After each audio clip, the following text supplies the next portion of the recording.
반가워요, 친구들. 코로나19와 층간소음에 대한 강의를 진행하는 사회환경교육지도사 문소라입니다. 코로나19로 인한 층간소음 민원이 증가하고 있어요.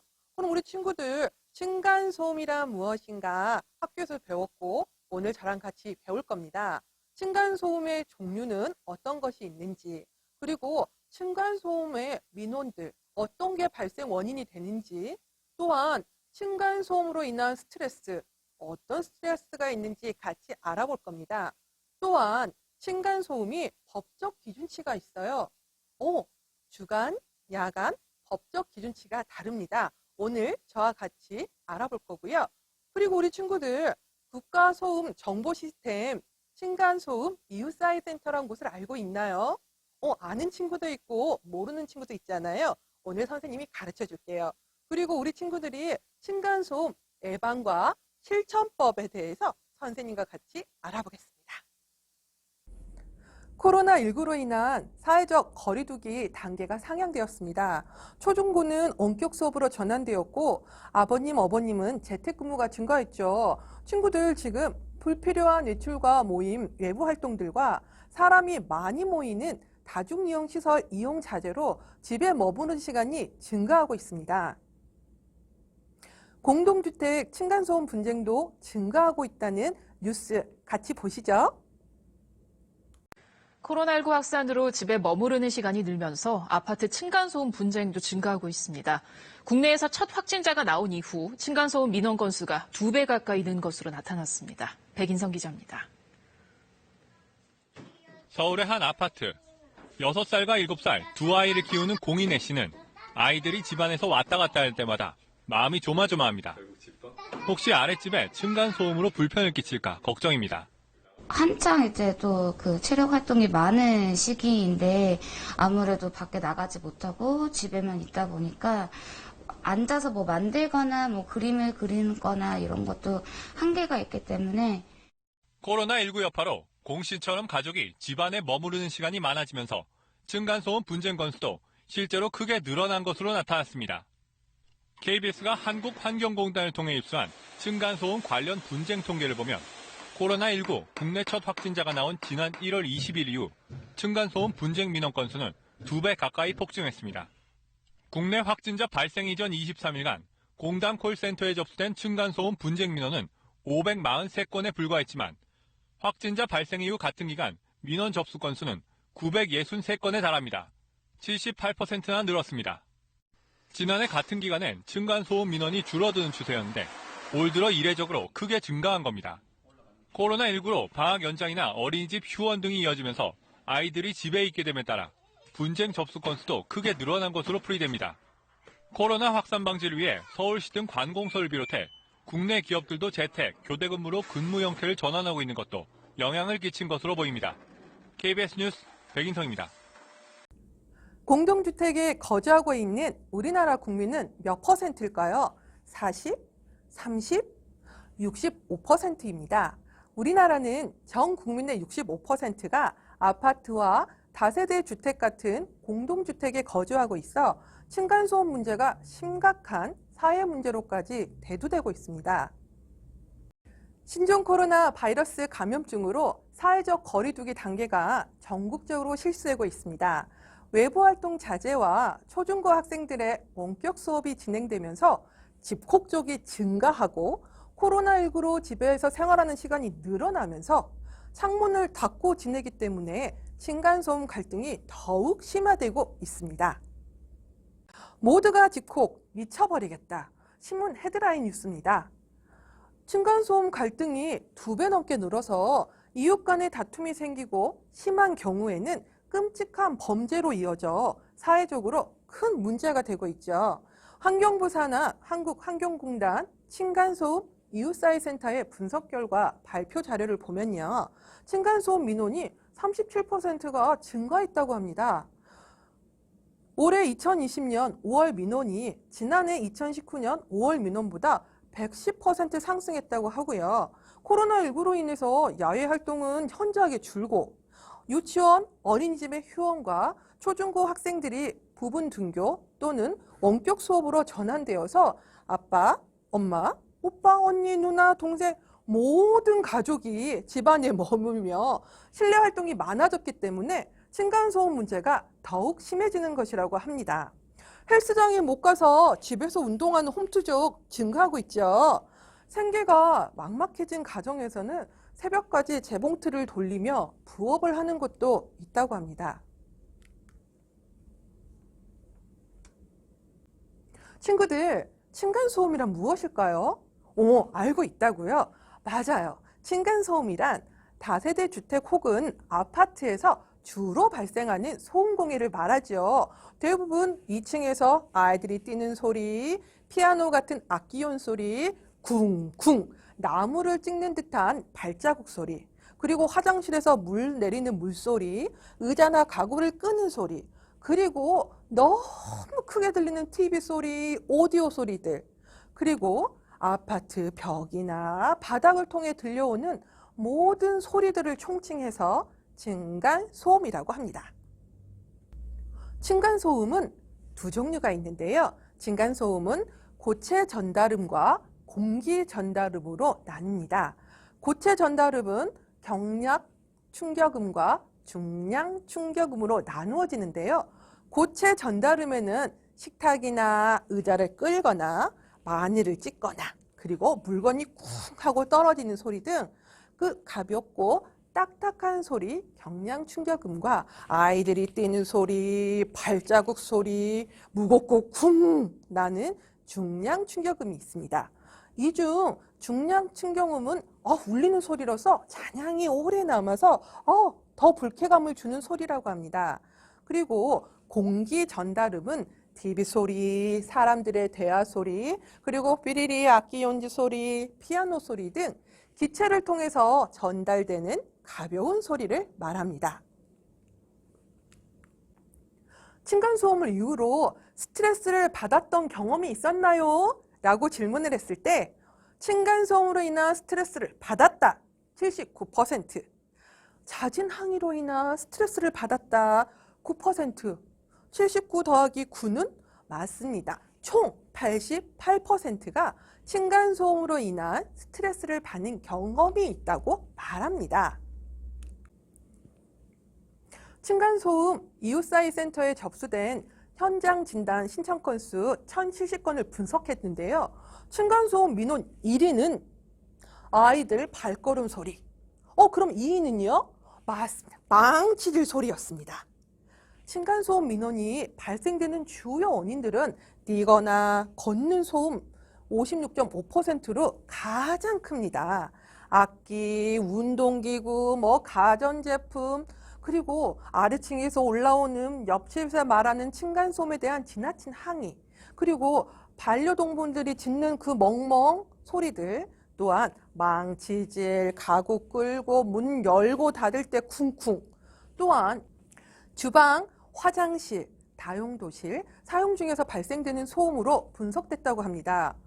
우리 집은 이 중 어떤 층간소음의 원인이 되는 소리를 내고 있는지 한번 체크해 보는 게 좋겠죠, 친구들? 환경부와 한국환경산업기술원에서 층간소음 피해 시간대를 알아보았더니 언제였을까요? 밤 6시부터 10시까지 저녁 시간대 몇 프로? 52% 층간소음 피해를 받았다고 해요. 그리고 두 번째로 밤 10시부터 새벽 6시까지 34%가 층간소음 피해를 받았다고 합니다. 그러면 밤 6시부터 새벽 6시까지 총 몇 퍼센트? 네, 86% 늦은 시간대에 소음이 발생하고 있답니다.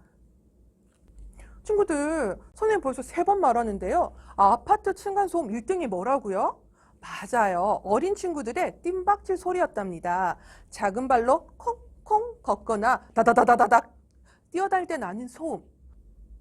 어린아이가 있는 집 대부분이 집안 곳곳에 소음 차단용 매트를 깔아놓지만 사실 이 역시 한계가 있잖아요, 우리 친구들.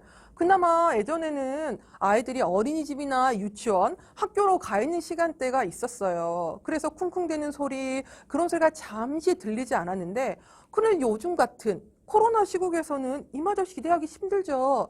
우리 친구들 집에 있잖아요. 낮 시간에도 집에 있으니 낮 시간에도 층간소음이 그치지 않을 수밖에 없습니다.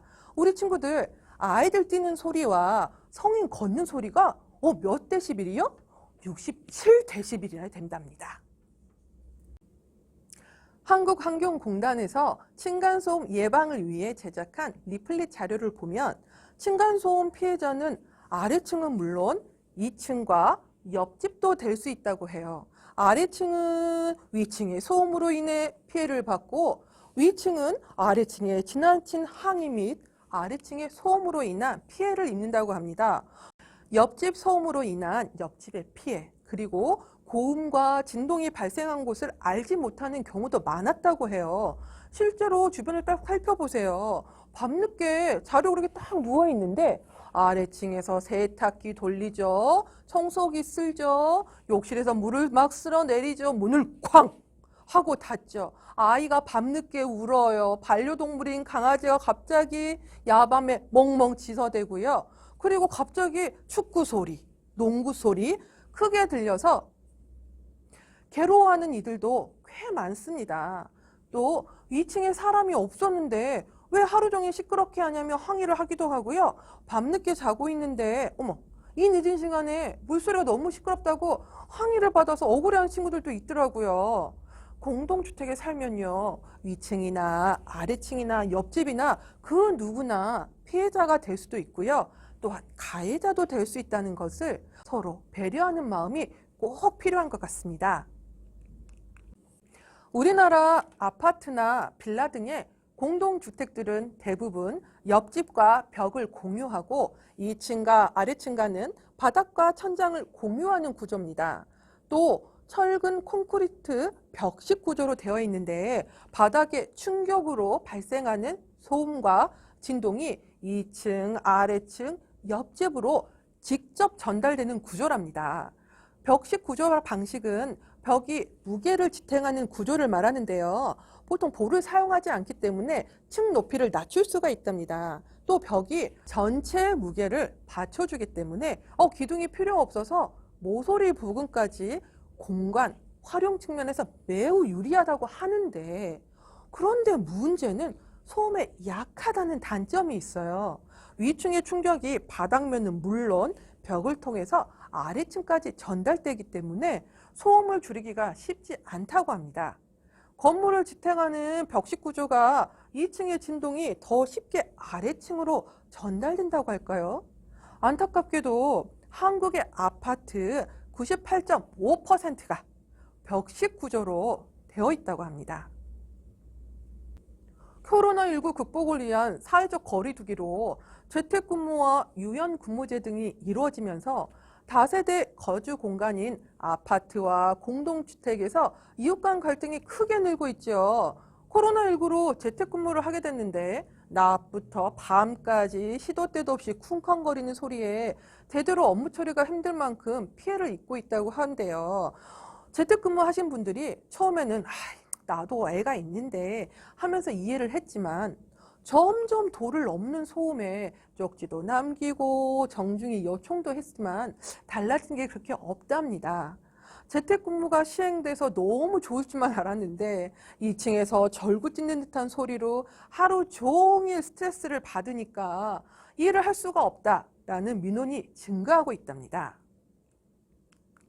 코로나19 사회적 거리두기요. 지금 2단계, 1.5단계가 계속되면서 우리 아버님, 어머니, 우리 언니, 누나, 어디가 오빠, 어디 가요? 헬스장 대신 집에서 운동하는 홈투정은 증가했죠.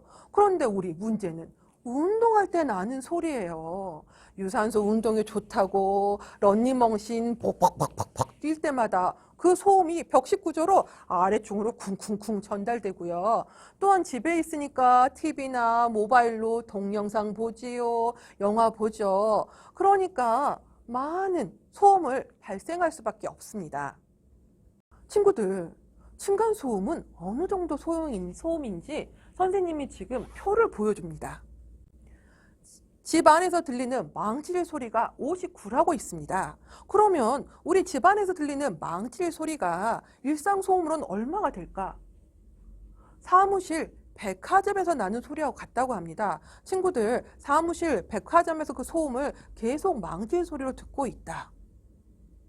그리고 도서관 30인데 우리 친구들 피아노 연주 44. 우리 친구들, 사람은 층간소음이 40dB이 올라가면 생활하기가 불편합니다.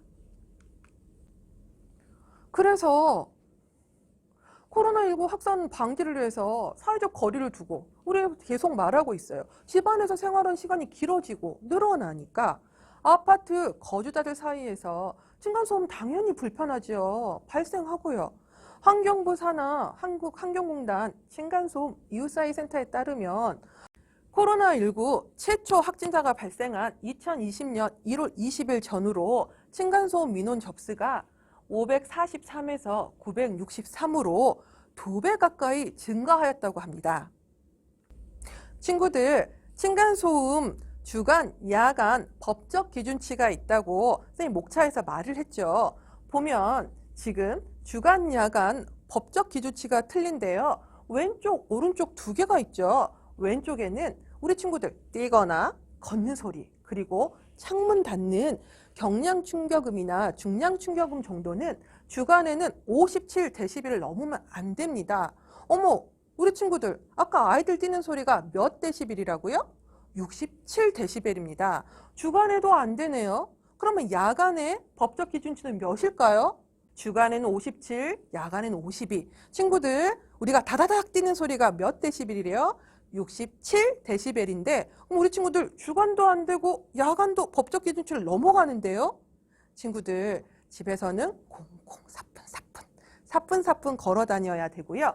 밤에는 지금 45dB, 40dB라고 돼 있는데 이 데시벨은 소리 전달음을 말합니다. 그래서 여기 나와 있듯이 텔레비전, 라디오, 악기 등을 통해 발생되는 공기 전달 소음이 주간에는 몇이요? 맞습니다. 45. 야간에는 40dB를 넘으면 안 됩니다. 그래서 우리 친구들이 저한테 물어봐요. 선생님, 우리 집에 층간소음 측정기가 없어요. 내가 어떻게 걸으면 알 수 없는데? 라고 물어보는 친구들이 있어서 그러면 층간소음 측정기를 사야 되나요? 라고 또 물어보길래 선생님이 딱 가르쳐 줬습니다. 친구야, 무료로 소음 측정을 할 수 있단다. 어떻게? 우리 핸드폰, 스마트폰 있죠? 스마트폰에 어플을 들어가면 돼요.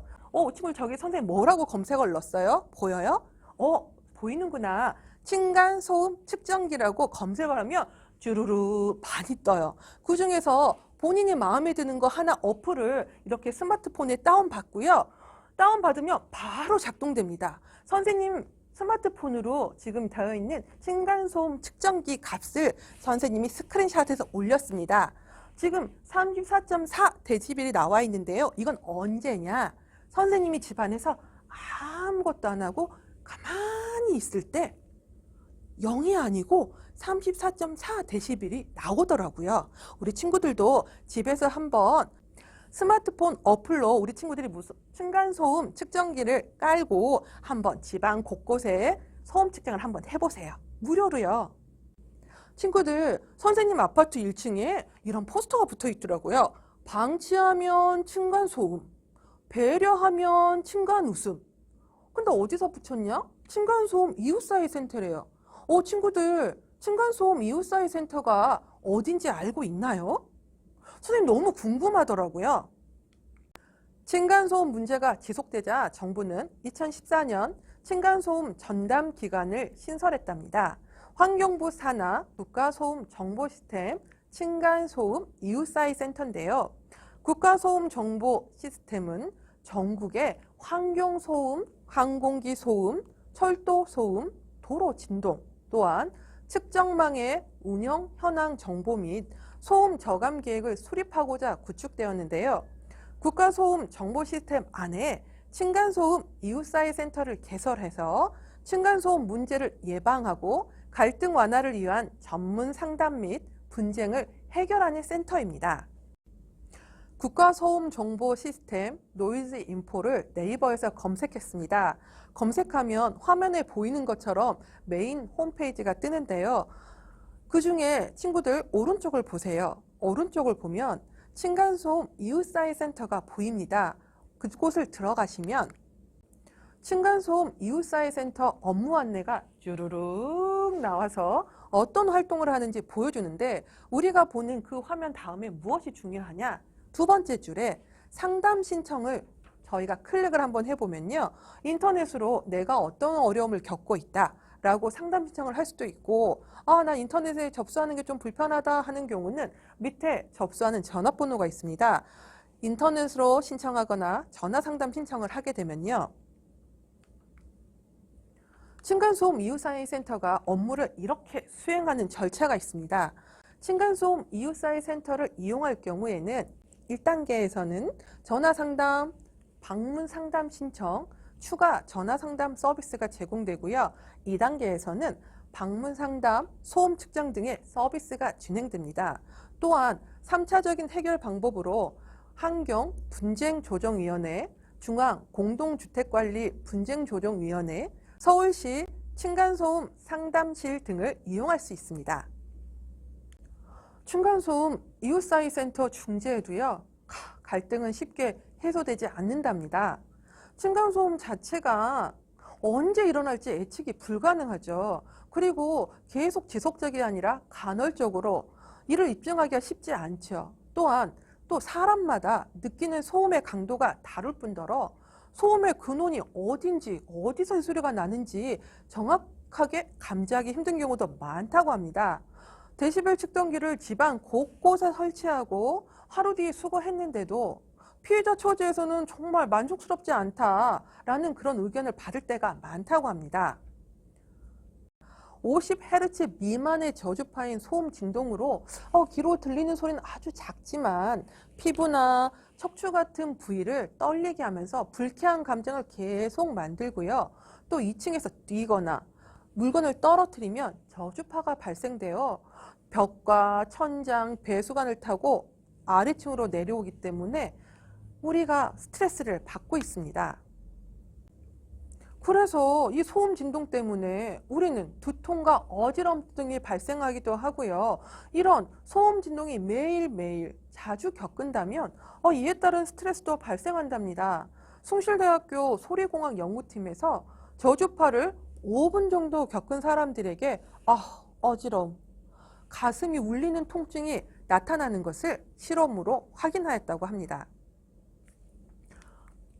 친구들, 층간소음이 이렇게 건강에 미치는 영향들이 어떤 영향이 있나 선생님이 화면에 주르륵 40dB 이하가 되면 쾌적한 수준인데 40dB를 올라갈수록 50대면 수면의 깊이가 남아지고 호흡의 맥박수 증가하고 또 수면 장애가 시작되며 80dB 넘어서면 청력장애가 시작된대요. 그런데 80dB는 어떻게 소리냐?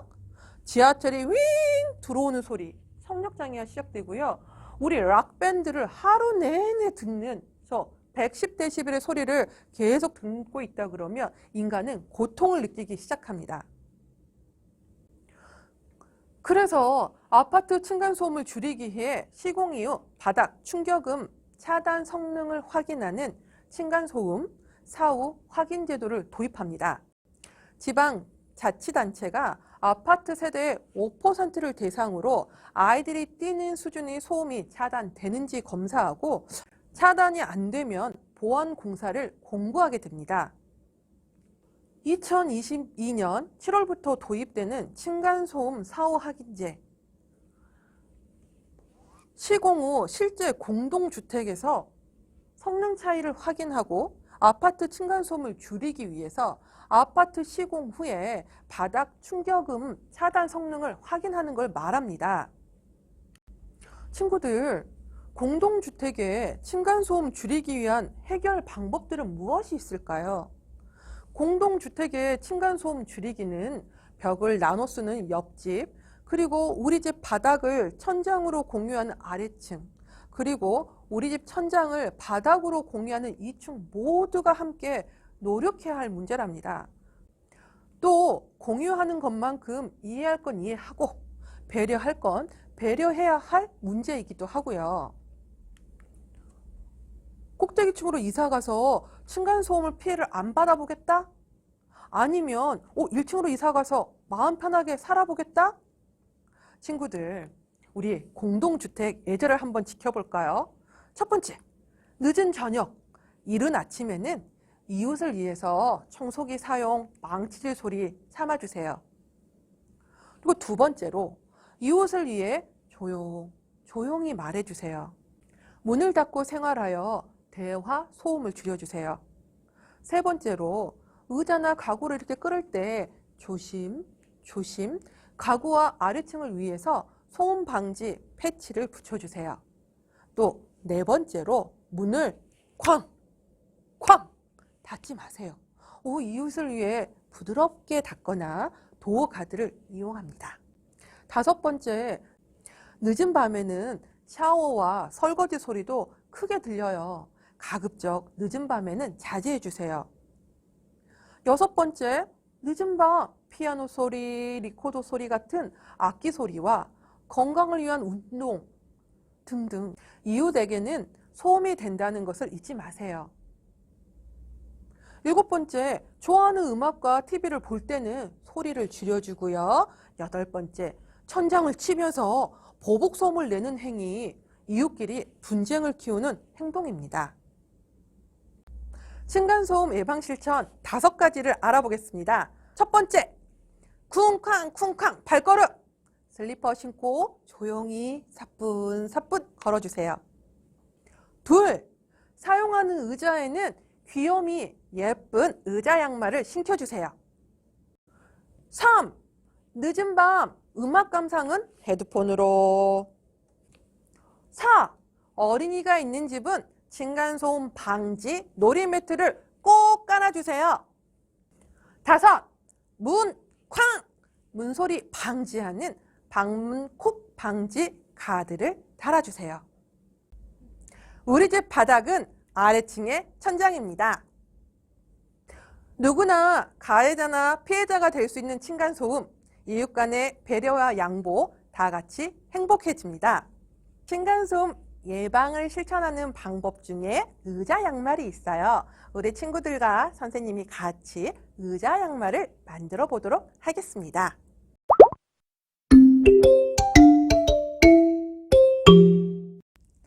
오늘의 체험은 양말목으로 의자 양말 만들어 볼게요. 친구들, 양말목이 무엇인지 아시나요? 양말이 생산되는 과정에서 버려지는 섬유 폐기물로서 양말 앞코 그 마감을 위해 잘려지는 가위밥을 말해요. 이 버려지는 양말목 산업 폐기물을 재활용하여 이렇게 의자 양말을 만들어 볼게요. 먼저 준비물은 양말목 43개가 필요한데요. 지금 보면 6개씩 6모듬, 이것은 의자 기둥을 만들 거고요. 그리고 이쪽에 6개와 하나는 의자 양말의 바닥면을 만들 거예요. 먼저 의자 양말 바닥면을 만들어 볼 텐데요. 준비물은 이쪽으로 살짝 의자 양말 기둥을 밀어주고요. 여기 의자 양말 만들 양말목 1개와 그리고 양말목 6개, 총 7개가 필요합니다. 양말목 1개를 먼저 준비합니다. 이 양말목 1개를요, 한 번 꼬고요, 2번 꼬아서, 여기 보일까? 우리 친구들. 이렇게 손가락에 하면 하나, 둘, 셋, 넷, 4줄링이 만들어져요. 4줄링 1개와 양말목 6개로 의자 양말 바닥면을 만들어 보겠습니다. 4줄링을요, 이렇게 준비하신 다음에 양말목 1개를 이렇게 넣어서 예쁘게 고리를 만들어 주세요. 그리고요, 이 첫 번째 양말목 1개에 들어있는 이 4줄링 보이시죠? 여기 구멍, 여기에 2번째 양말목 하나를 이렇게 더 넣어주세요. 그러면 어떻게 될까? 선생님 보여줄게요. 어머, 이렇게 됐어요. 이제 이러면 이 첫 번째 양말목 고리와 2번째 양말 고리를 서로 꼬아서 놓을 건데, 뭘 넣어야 될지 고민되죠, 친구. 선생님 가르쳐 줄게요. 여기 첫 번째 양말목 고리를 손가락 이렇게 걸어요. 그런 다음에 한 바퀴 딱 돌면 와! 까베기가 됐죠. 이 까베기가 된 곳에 손가락 이렇게 싹 눌러서 벌려주세요. 그리고 나서 이렇게 넣어주면 첫 번째, 두 번째 양말목 고리가 이렇게 엮어집니다. 이제 첫 번째 양말목 고리에 두 번째 양말목 고리를 넣었죠. 그럼 여기 우리 4개 남아있는 것 중에 세 번째 양말목 고리를 여기 네 줄링 사이에 이렇게 쏙 이렇게 넣어주면요. 친구들 보여요? 네, 이렇게 됩니다. 네, 이렇게 첫 번째, 두 번째, 세 번째 양말목 고리가 만들어지면 여기 두 번째 양말목 고리 있죠? 이 친구를 또 한 번 꼬아주세요. 그리고 여기에 손가락을 이렇게 집어넣어서 벌리신 다음에 세 번째 양말목 고리를 넣어주시면 띠리리 여기 보시면 하나, 둘, 셋, 3개가 됐지요. 이제 이 세 번째 양말목 고리에 몇 번째를 넣어야 되지? 맞아요. 4번째 양말고리를 넣어줄 거예요. 어디에 넣는다 그랬어? 맞아요. 4번째 4개로 된 여기 4줄링 있죠? 이 4줄링에 4번째 양말목 고리를 넣어주고요. 그 다음에 어떻게 해야 되지? 맞습니다. 3번째 양말목 고리를 꼬아주세요. 그리고 어떻게 한다 그랬죠? 맞아요. 엄지손가락 넣어서 벌려주고 4번째 양말목 고리를 여기다 이렇게 잘 보이나? 보여요? 이렇게 넣어주신 다음에 4번째 고리를 톡 당기셔야 되는데 친구들 여기 조심할 게 있어요. 뭐냐면 요 3번째 고리는 여기 있죠. 4번째 고리를 당겨야 3번째 고리가 이렇게 엮어집니다. 이제 우리 양말목 고리가 몇 개 남았을까요? 맞아요. 2개 남았죠.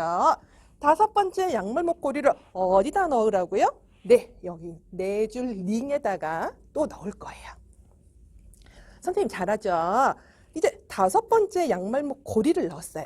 이 고리를 만들었는데 이게 몇 번째라고? 4번째, 5번째. 그러면 우리 4번째를 어떻게 해야 돼? 한 번 꼬았어요. 그 다음에 맞아요. 엄지손가락 넣어야 되죠. 그러고 나서 5번째 양말목을 어디다 넣으라고요? 맞아, 여기. 여기다가 요렇게 넣어서 얘는 4번째, 얘는 5번째예요. 오호! 정답. 5번째 양말목 고리가 완성됐어요. 이렇게.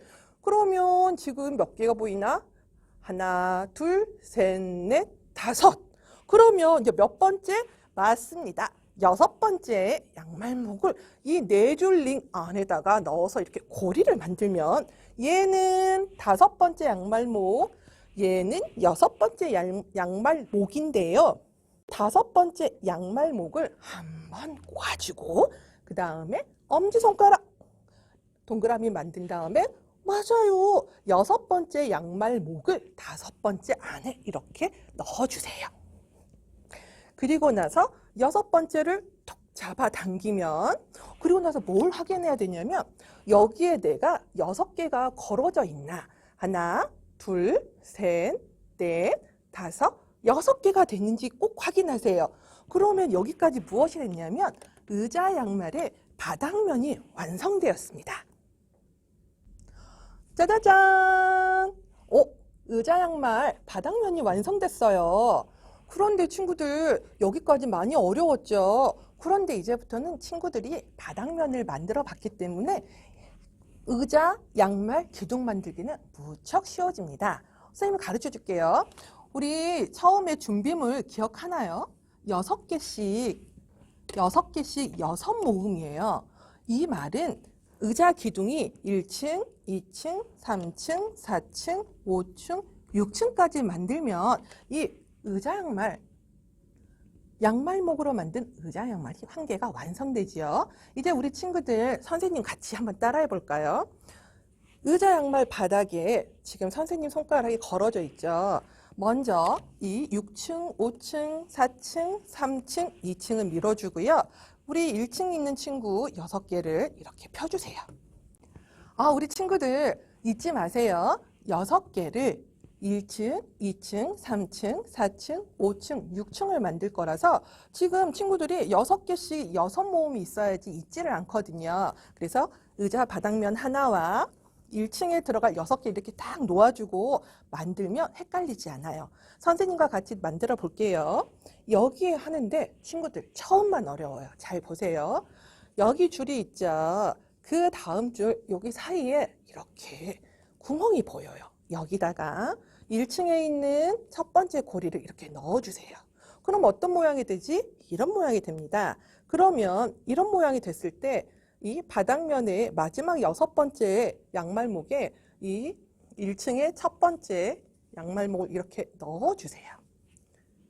그리고 1층의 두 번째 양말목을 이렇게 또 여기다가 두 번째에다가 또 이렇게 넣어주시면 어떤 모양이 되느냐? 이렇게 됩니다. 그러면 1층에 있는 첫 번째 양말목에 두 번째 양말목을 이렇게 넣어주시면 이렇게 또 꼬아지죠. 친구들 맞아요. 원형뜨기 그것이 만들고 있는 거예요. 이제 1층에 있는 세 번째 양말목을 어디다? 여기 구멍에 이렇게 넣어주시면 이런 모양이 만들어지죠. 그럼 이건 뭐예요? 1층에 있는 양말목 두 번째고 이 친구는 세 번째 양말목이죠. 여기 두 번째 양말목에 세 번째 고리를 이렇게 끼워주십니다. 그럼 우리 의자 양말 기둥에 1층을 만들고 있죠. 여기 이제 네 번째 양말목을 여기 또 이렇게 바닥 구멍에 이렇게 싹 넣어주면 이런 모양이 만들어지죠. 그 다음에 어떻게 하랬죠? 맞습니다. 이렇게 벌리고 네 번째 양말목을 이렇게 넣어주기만 하면 돼요. 원형뜨기죠. 이제 1층에 있는 다섯 번째 양말목을 또 여기 구멍을 찾아서 넣어 볼게요. 친구들 어렵지 않아요. 왜? 여기 지금 구멍이 보였죠. 그 다음 구멍을 찾아서 넣으면 되거든요. 그래서 이렇게 다섯 번째 양말목을 걸었어요. 걸었으면 어디다 넣으라고요? 맞아요. 이 네 번째 양말목에다가 쏙 넣어주시고 다섯 번째 줄을 이렇게 손가락을 그 다음에 그러면 친구들 1층 여섯 번째는 어디다 넣어야 돼요? 맞아요. 여기다가 넣으면 이렇게 여섯 번째 1층에 있는 여섯 번째 양말목 이렇게 넣고요. 다섯 번째에다가 이렇게 쏙 넣으면 짜자잔! 친구들 의자 양말 1층이 만들어졌어요. 지금 2층 만들 6 양말목을 두었어요. 우리 2층도 1층과 방법은 똑같습니다. 구멍에 양말목 놓고 1층에 있는 6번째 고리에 2층 첫 번째 양말고리 넣고요. 그리고 2층에 두 번째 양말목을 꼭 이렇게 구멍에 넣은 다음에 2층 첫 번째 양말목에 이렇게 두 번째를 넣습니다. 친구들 이런 방법으로 쭉 몇 층까지 올라가면 된다고요?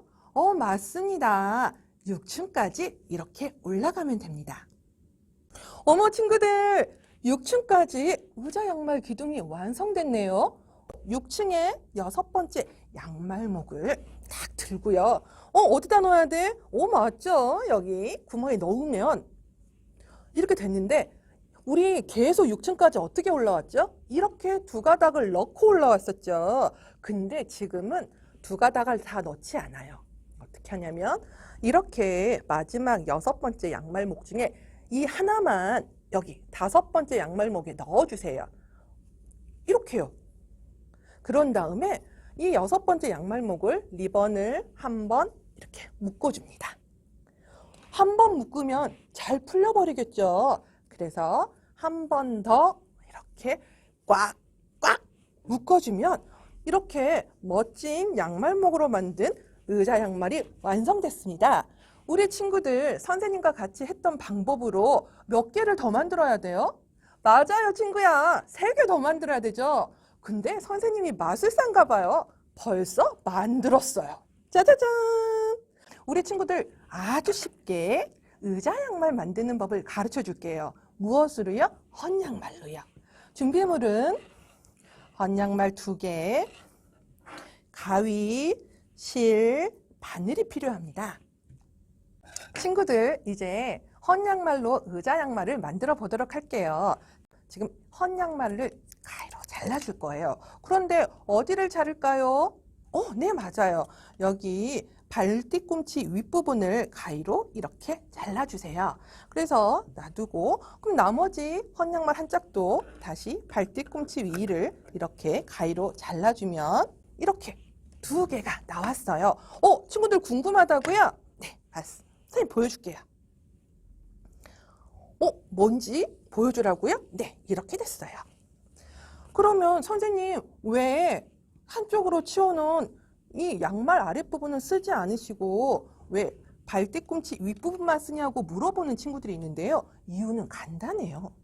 여기가 조여주잖아요. 그래서 의자 양말을 만들었을 때 의자 다리에 이렇게 쫙 조여져서 벗겨지지를 않아서 윗부분을 사용할 겁니다. 이렇게 놓아주고요. 그 다음에 무엇을 하느냐? 가위를 가지고 가운데를 잘라줄 거예요. 어디 가운데? 헌양말 한쪽에 위에서 아래로 가위로 이렇게 잘라줄 겁니다. 왜요? 의자 다리는 4개니까요. 그러면 여기 2개, 여기 2개, 총 4조각을 만들었습니다. 지금 여기는 양말의 바깥쪽이죠. 근데 여기다 바느질을 하면 이쁘질 않아서 선생님 보세요. 양말을 펴고요. 한 조각을 펴고요. 뒤집어서 반으로 접어주세요. 그런 다음에 여기 실과 바늘을 준비합니다. 근데 원래 선생님이 집에서 만들 거였으면 여기 흰색 실이나 파란색 실로 예쁘게 꼬매줄 텐데 우리 친구들에게 바느질 하는 걸 보여주려고요. 선생님 색깔을 빨간색을 준비했어요. 이제 어떻게 하느냐? 바늘에 실을 끼워요. 이렇게. 몇 줄로? 2줄이요. 한 줄로 꼬맸더니 툭툭 터지더라고요. 그래서 2줄로 바늘에 실을 끼운 다음에 끝에 이렇게 예쁘게 매듭을 지어주세요. 근데 매듭 짓기가 힘든 친구 걱정하지 마세요. 선생님에게 수업 시간에 도와달라고 하면 선생님이 예쁘게 끝매듭을 해줄 겁니다. 이렇게 끝매듭을 한 다음에 어디서부터 꿰매야 되냐면 여기서부터 이렇게 위로 올라오는데요. 맞아요. 선생님 보기에는 기역자 모양으로 지금 꿰맬 거예요. 우리 친구들은 니은자 모양으로 보일 수도 있겠지만 이렇게 기역자 모양을 꼬맬 텐데 어머야 친구들 기역자 모양을 꼬매는 이유는 쉽죠? 이쪽은 바느질 할 필요가 없어서요. 박음질로 해도 되지만 우리 친구들 바느질이 힘드니까 홈질로 할 텐데요. 선생님이 친구들 보기 쉬우라고 바늘땀을 크게 해줄 거예요. 그래야 지금 영상에 잘 보일 것 같아서 이제 빨간색으로 보여주면 어디 보자. 뜨르릭. 보이나요? 잘 안 보여요? 그러면 이쪽 면을 한 번 더 꼬매 볼게요. 이제 이렇게 홈질로 친구들이 예쁘게 꼬매주세요. 이렇게 꼬매주는데요. 친구들 보면 여기 보이죠? 홈질로 이렇게 꼬매고 여기 끝까지 바느질로 완성해 주면 됩니다. 끝까지 바느질을 완성한 다음에 의자 양말 하나가 만들어지죠. 그러면 어떻게 하냐? 지금 여기가 속면이잖아요. 그래서 의자 양말을 이렇게 뒤집어 주세요. 뒤집어 주면 이렇게 헌 양말로 만든 의자 양말이 짜자잔 완성되었습니다. 우리 그러면 나머지 조각이 몇 개?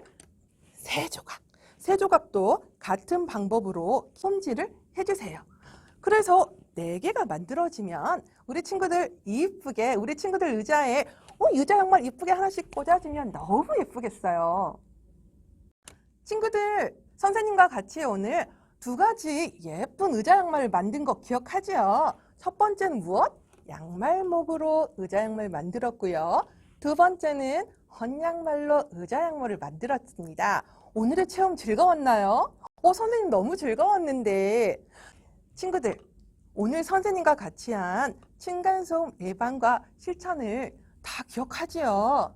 오늘 선생님과 같이 한 그 예방법과 우리 친구들이 할 수 있는 실천법 실천 잘해주세요. 지금까지 층간소음 예방 실천 강의를 진행한 사회환경교육지도사 문소라였습니다.